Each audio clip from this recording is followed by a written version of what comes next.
बिस्मिल्लाहिर्रहमानिर्रहीम। सामाइन, आज मैं आपको नमाज जनाजे का मुकम्मल तरीक़ा बतलाता हूँ कि नमाज जनाजे की नियत किस तरीक़े से करेंगे और इसके अंदर क्या पढ़ेंगे।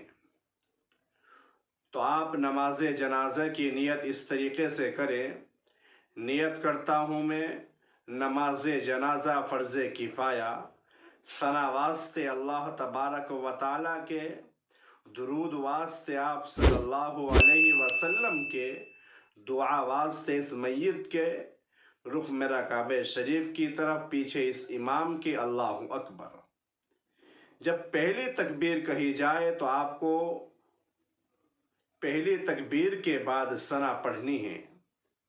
उसके बाद जब दूसरी तकबीर कही जाए तो उसमें आपको अल्लाहुम्मा सल्ली अल्लाहुम्मा बारिक ये दोनों पढ़ने हैं।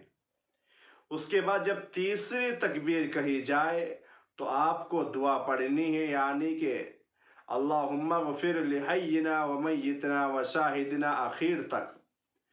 या अगर आपकी कोई और सी दुआ याद है जो नमाज जनाजा में पढ़ी जाती है उसको भी आप पढ़ सकते हैं। उसके बाद जब चौथी तकबीर कही जाए तो आपको सलाम फेर लेना है। इस तरीक़े से ये नमाज जनाजा का मुकम्मल तरीक़ा हो गया। सामाइन, लेकिन एक मसला और आज हमारे सामने पेश आता है।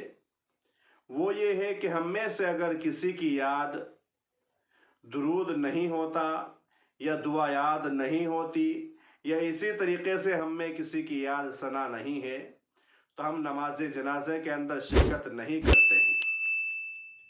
हमको नमाज जनाजे के अंदर शिरकत करनी है अगरचे हमारी कुछ भी याद ना हो। इमाम तकबीर कहे तो आपको भी इमाम के साथ साथ तकबीर कह लेनी है।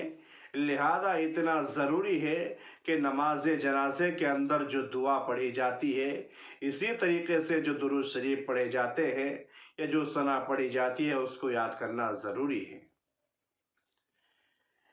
एक और मसला हमारे सामने यह आता है कि क्या हम सब अपने चप्पल और जूतों को पहनकर नमाज जनाजा पढ़ सकते हैं या नहीं।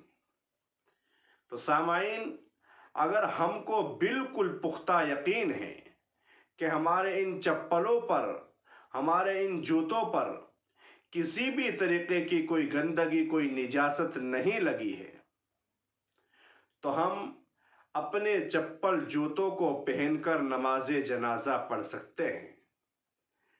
लिहाजा अगर हमको ये यकीन है कि हमारे इन चप्पलों पर, हमारे इन जूतों पर किसी तरीके की कोई गंदगी लगी है, जैसा कि पेशाब की छींटे हैं या दूसरी कोई निजासत लगी हुई है, तो फिर हम उनको पहनकर नमाज जनाजा नहीं पढ़ सकते। तो सामाइन, दुआ करें कि अल्लाह तबारक व तआला हम सब को अमल की तौफीक अता फरमाए। आमीन या रब्बल।